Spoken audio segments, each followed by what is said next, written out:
What's up, my Yuki Bros? I'm your host, the one, the only, the RJB0. I am not in business casual today. I am just dicking around on the internet. Actually, I'm supposed to be doing work for my senior seminar paper right now. However, the Yu-Gi org just came out with the announcement, or sent out the announcement of what the synchro slot in Invasion of Vengeance is going to be, and it's amazing. The card is called Vermillion Dragon Mech. It's a level 9 fire machine, 2700 attack and 1800 defense, 1 tuner plus 1 or more non-tuner monsters. That's really important for its usability. And it says, once per turn you can banish 1 tuner from your hand, field, or graveyard, then target 1 card on the field, destroy it.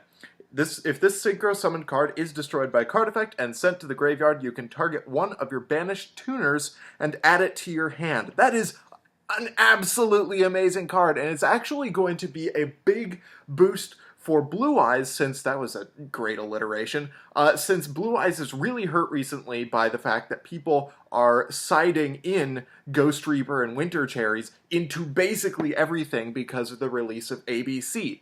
And so Blue Eyes keeps getting hit by Spirit Dragon getting banished, and this card is an amazing, absolutely incredible substitute. And the reason is because it gives Blue Eyes not only a level 9 synchro that isn't Spirit Dragon to go into, or that isn't Azure Eyes, but is a level 9 synchro monster with an amazing effect. Not only can it use its effect to destroy cards on your opponent's side of the field, taking out problem threats, but it can also then add Sage back to your hand, or add Stone back to your hand, or something like that. All of your tuners are really, really good to have in hand for Blue Eyes, and so being able to add that back to your hand if it's destroyed by card effect is really, really powerful. And so it means that your opponent has to threaten it by battle or by banishing, which in the ABC matchup is not that big of a problem for them to do, but in a lot of other situations, that is going to be really, really important. The major problem with it right now is the degree to which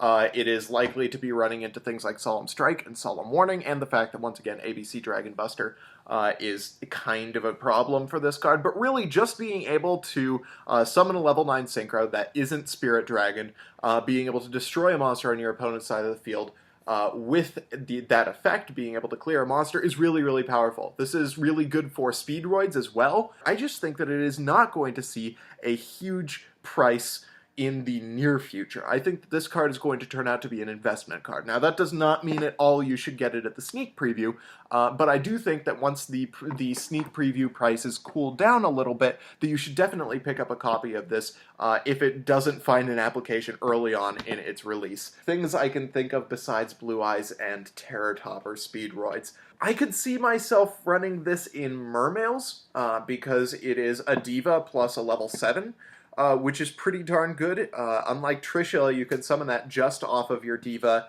and your Teus or Megalo. That's something that I could see it being used in. Oh, one good application is that it works with a couple of cards that are very, very common in the current meta. One of those being Effect Veiler, and one of those being Ghost Ogre and Snow Rabbits. Level 8 monsters are very, very prevalent, especially with the existence of Gamma Seal in the game, since a lot of players are going to be tributing off their opponent's monsters. To summon Gamma Seal, that's going to leave an 8 on your board. And a lot of decks always use level 4s. Level 4s are always relevant to the game, and so this makes it a combination with Ghost Ogre. Not only that, but if you have Ghost Ogres or Veilers in the graveyard, you can banish it, and you can target this card itself, or you can get rid of it in some other way in order to recycle that Veiler or that Ghost Ogre. The second effect is not nearly as good as the first, since it has to be destroyed by card effect, and I don't see that being really that useful, except in a format in which we are going to be seeing players being able to destroy their own monsters. So you use this, you get rid of a problem card, and then you destroy it, or something like that, like in Yang Zings or something, or Metal Foes or something like that. Actually, Metal Foes would be really, really good for this card now that I think about it. Wow, actually the combinations with Metal Foes are amazing for this card. You know, being able to summon one of your tuners if you're playing the Yang Zing version, or if you just happen to have tuners in your deck that aren't pendulums, you can synchro for this card, pop one of your opponent's monsters, Metal Foes it away, and then get your tuner back to your hand. That's actually an amazing combo.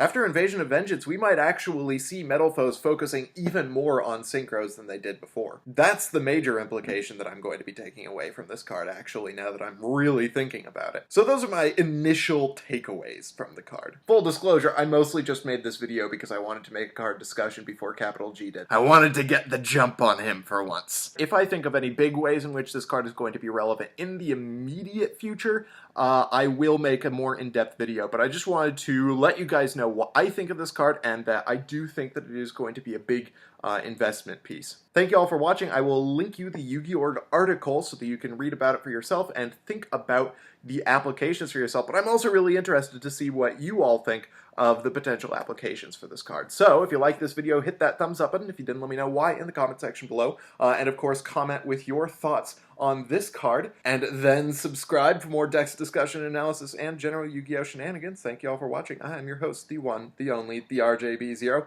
and I got a jet.